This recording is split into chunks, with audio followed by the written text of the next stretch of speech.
We're heading in a period of time where it's really important to focus on joy.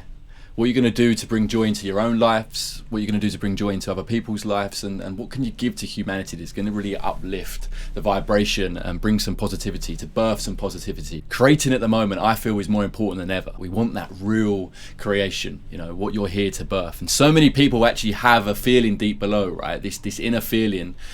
Even some people that are even living their creativity right now that still kind of block themselves and limit themselves into birthing it and bringing it into this world. We tell ourselves these different stories. Maybe we're not good enough, or it's not worth it, or it's not a good career choice. There's other things more important to do with our time. And sure, maybe those last few things could be true, right? But it doesn't undermine the fact that we should be creating, that we're here to create. So for those of you that have got that feeling within, now's not the time to ignore it. Now's not the time to ignore this creation that you're born with and that you're here to do, right? Give it to the world. It's not about being perfect, but if you've got that inner feeling, listen to it, right? It's a gift.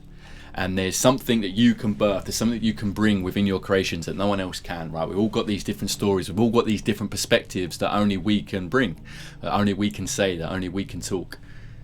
And that's worth following, right? It really is a shame for those that don't follow it. So if you've got that gut feeling below where you've got this thing to give, right? Stop holding yourself back. Now's the time to really lean into it and make it happen, right? And share it to the world.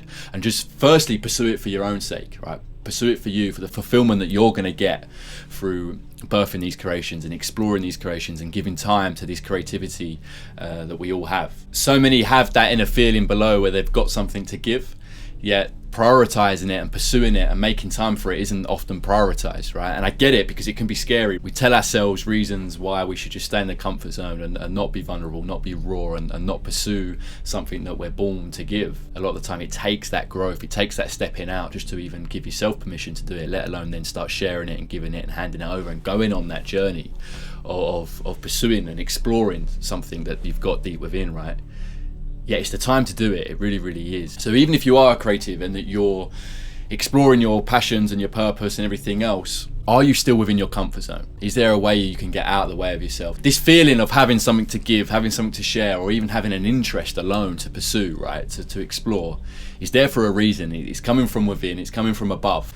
So honor it, honor that feeling, and know that you've got something to give to humanity, right? You've got something to give to yourself, and you've also got something to share. Don't hold yourself back, you know, really lean into and explore it and get out of that comfort zone. This comfort zone that holds us back. Even though I've explored creativity and enjoyed being a creative person my whole life, I still can now recognize at this point in my life the comfort zones that have held me back from really leaning into that feeling, that inner feeling, right? That thing that feels raw, feels like a passion and a purpose.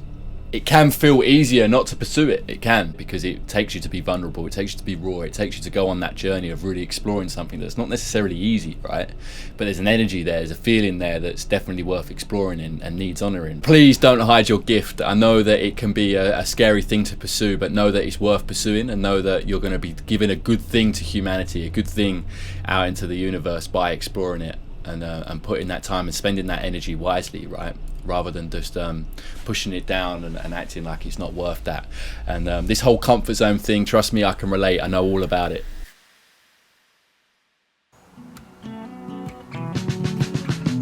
Last night I was chilling with a friend, we were catching up and reminiscing on some stories from way back in 2018, and I scrolled up to the top of my camera roll to find some photos from the very day that we were talking about. Once I'd found those photos and I was within that part of my camera roll, I stumbled across a video that I captured in 2022. And what's interesting about this video is I remember the day, right? I remember the feeling that I was in.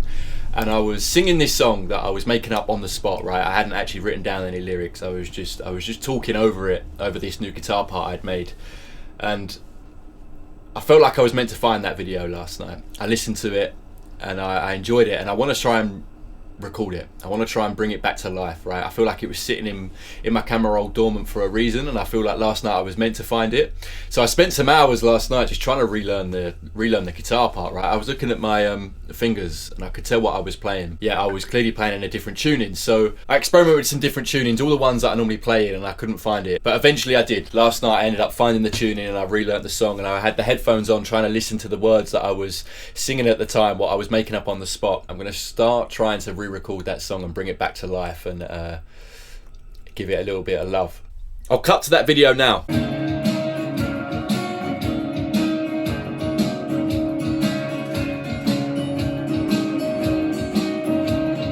What you gonna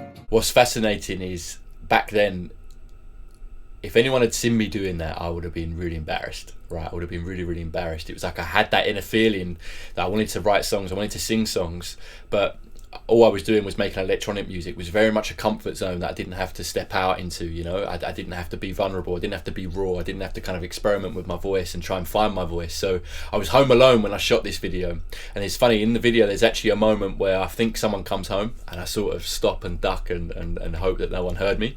Turns out no one had come home, but it just goes to show, right, where my confidence was at back then, right, and how fearful I was or embarrassed that I was to be seen singing songs or writing songs, even though that I've loved and played music all my life, right? Just only a matter of a few years ago, I was very much still really shying away from using my voice and writing songs and being seen as someone that done that, right? As I said, the comfort zone of electronic music I was in at that time, and it's only really been this year that I've fully stepped into that and thought, right, Ryan, this feeling deep within that I clearly felt on that day, I remember feeling on that day, is still with me. So let's jump out this comfort zone and start exploring these songs and trying to find my voice and get better at writing songs that are closer to the sound that I actually go off and listen to myself and that I grew up listening to, rather than the electronic dance music that I've been making and sharing over these past 5 years. Whatever I've felt this year for me to jump into and explore this love of music and this sound of music, I was feeling back then, yeah, so far from ready to share. If only I had done, right? If only I dived in and committed back then. But that's the beauty of hindsight, right? I was clearly not ready then, and I'm ready now. I like this song. I like the way it sounds, this demo. I went to bed last night knowing that, yeah, I'm actually gonna put some love into this demo that I've got, and bring a sprinkle of 2026 to it, and me now, right? Rather than that shy guy from a few years ago that didn't want to be seen writing that sort of music. Even with family and stuff, you know, I'd always go off on my own and do it. Yet I hadn't fully stepped into it yet. You'll be able to see in the video that I've got my loop station out. So today I've jumped in the attic and gone to the very back of it and dug out some pedals and stuff that I was using on that day. I want to kind of pull up that patch that I was playing that day, just to get back into the energy of the song. And also I think I'm going to record the drum break that I'm recording it to on that day, for me then to record over, so it's got the same groove and everything, and then I can then try and recreate those drums on my live kit, actually playing it myself, lay down the foundations of the bass line that I was doing, which is just 2 simple notes, and get those drums recorded. Even though they're not going to stay, I think, as I said, it's going to help me kind of recreate that sound that I was enjoying that day. But I'm looking forward to bringing this back to life. As I said, it felt like I was meant to find that video last night, and I had that same feeling. I remembered the feeling from the day. I remember doing it, and I remember where I was at in my life and how I was feeling. And it only feels right to, as I said, put some love back into that demo that I recorded that day that no one's heard. Not even my family knew it existed. I hid that stuff away from everyone. Which is crazy, right? Just because I was shy to be heard singing. That's all it was, right? Or at least trying to sing. Yeah, I'm going to honour that today and in these coming days, and bring it back to life and turn it into something nice. That's the plan. I'm going to clear some space on my desk and have a look at this loop pedal. I haven't opened this up in probably 3 years. Oh, there we go. It's messy, dusty. Right, so as I said, I'm very much hoping that the patch that I recorded on this day in the video is still on here, and the chances are that it is. It's very much likely to be the last patch that I've done the last time I actually used it, which is mad to think about. So I'm going to plug this in and see what's there, right? Try and find those drums that I had that day and start the project with that.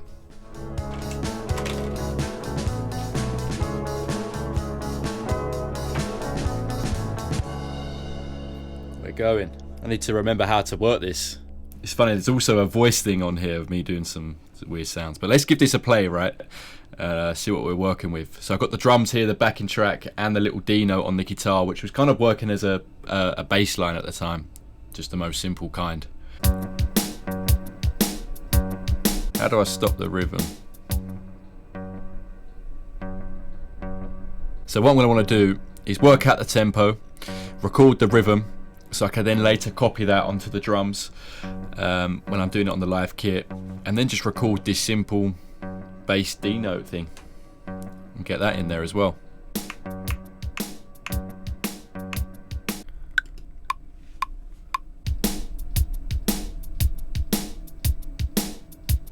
So that's all it is, a simple beat.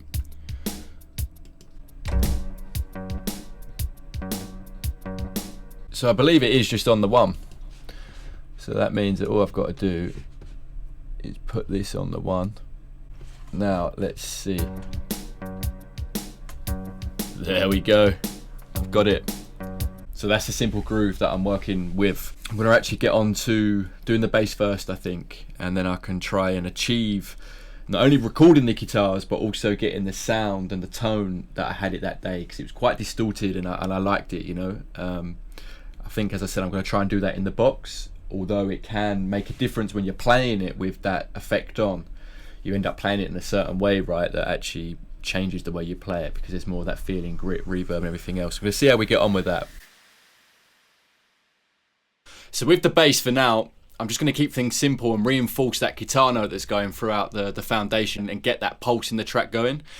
Later on, when I've done the guitars and everything else, I'm actually going to fill in that space and do a proper bass line. So this is just going to be a simple recording, just to give a little bit more low end to what was before, just a normal guitar note. Nothing exciting for now in terms of bass line. Then I've got that foundation going for me then to properly record the guitars and experiment with recording the guitars and trying to capture what I was doing on that day in the video.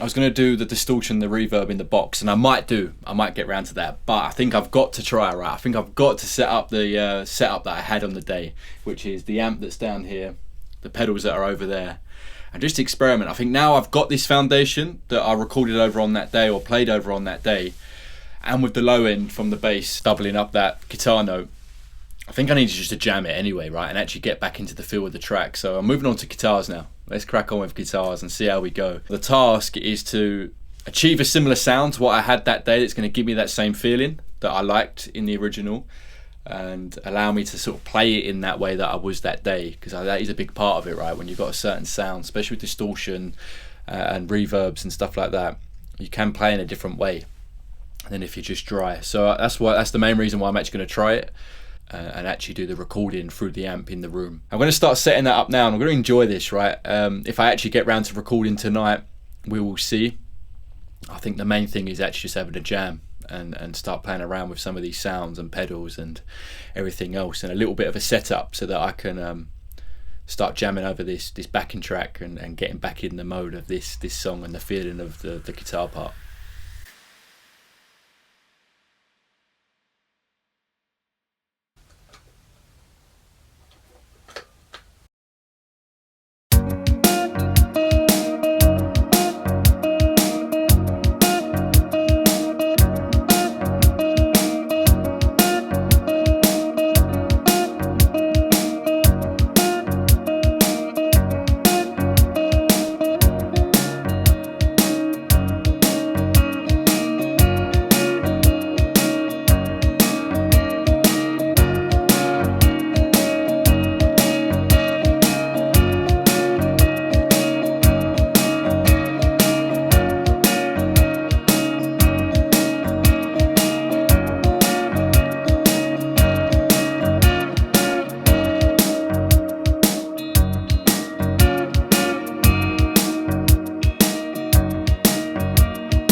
That was good jamming those guitars last night. The guitar tone, considering, was fairly close, right? It wasn't bang on. So today I've been trying to get the tone a little bit closer, a little bit more accurate, and dial that in, as well as getting some higher quality takes, right? So I've been experimenting with mic placement and everything else, and I feel like I've got a good enough take for now.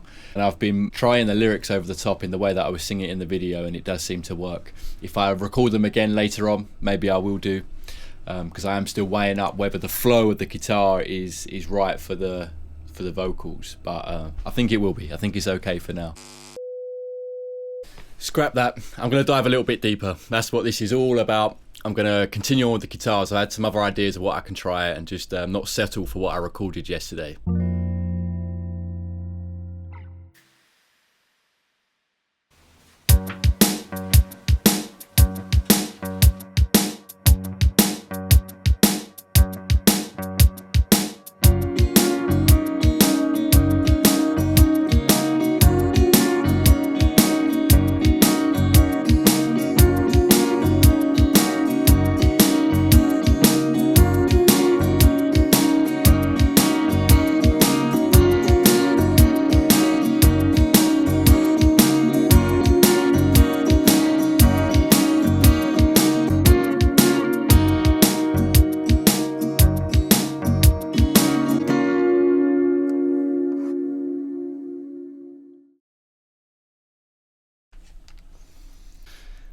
I'm pleased I experimented recording the guitars a bit more, right? It's all about that experimentation, coming up with new ideas and different ways to do things. It's been quite difficult because of the tone that I'm going for with this track, right? Normally it's a little bit easier to achieve what I want to achieve. I want that crunchiness and the certain feel I get when I play it through the amp, with the pedals and the reverb and everything else already on it. I love that tone. It's dusty, it's gritty, and it's nice to play. However, there's some harsh frequencies and everything else. I've had to really be experimenting with all that kind of thing. But as I said, this is what it's all about. It's worth doing it, worth putting in that effort, even if you scrap it all, right? It's worth exploring and not just accepting the first or few tries. So I'm pleased I experimented. I want to show you what I done in the end, or what it's like at the moment, right? So this is the acoustic guitars from the other day. And this is the amp that I recorded today. That's them both together. And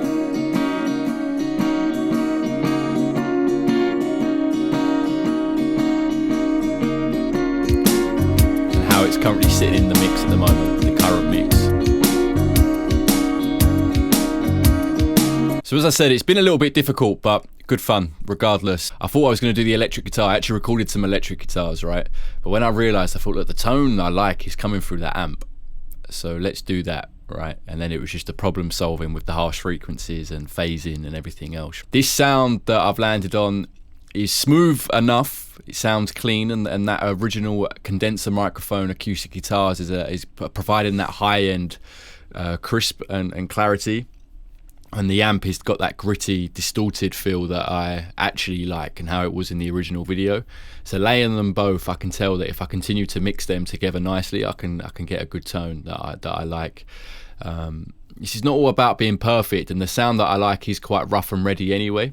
It's just doing it in the right way so that it still hits the ears with ease and is pleasant, rather than it being a complete mess and too harsh and everything else. That's part of the challenge for me, because I like the almost lo-fi, low recording quality feel, but of course it's still got to be high quality enough, you know. So I always strive for character over perfection, right, with this sound quality. I think of people like Bon Iver and those guys who recorded their first albums just with one microphone and an SM57 and got everything done, right? But it's got to have that emotion, it's got to have that feeling. It's got to be done in the right way still, rather than just feeling like it's super low budget and messy and, as I said, a pain for the ears, right? We can't have that. So it's that fine balance between having character, rawness, grit, and a certain feel and sound that can feel homely, it can feel almost low budget, but it's still got to be presented in the right way for it to come across to the ears like it's intentional, rather than the only option.